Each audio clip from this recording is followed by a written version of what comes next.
Hallelujah, জয় যিশু। আমি পড়ছি লোকলিখিত সুসমাচার 21:29।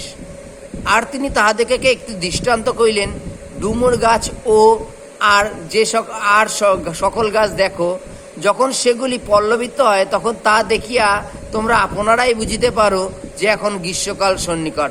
সেইরূপ তোমরা যখন এই সকল ঘটিতে দেখিবে, তখন জানিবে ঈশ্বরের রাজ্য সন্নিকট। হালেলুয়া। বাইবেলে যীশুখ্রিস্ট উদাহরণ দিয়েছে, যেমন আমরা জাগতিক ক্ষেত্রে যে দেখে থাকি যে গাছের পাতা যখন ঝরে যায়, সমস্ত গাছের পাতা যখন ঝরে যায়, তখন আমরা ভাবি গ্রীষ্মকাল সন্নিকট। আমরা যেমন উদাহরণস্বরূপ বলি যে যখন এই বর্ষার সিজন হয়, বৃষ্টিকালে আমরা একটা জিনিস ফলো করি যে পিঁপড়ে যারা থাকে তারা তাদের ডিম নিয়ে ওপরের দিকে ওঠে, তখন বুঝতে হবে যে বৃষ্টি আসছে আজকে। হালেলুয়া। আজকে বাইবেলে যীশুখ্রিস্ট বলছেন যে জগতের কাল সম্বন্ধে আমি তোমাদের বিভিন্নভাবে বলেছি যে আমার পুনরাগমনের সিমটমগুলো কি কি।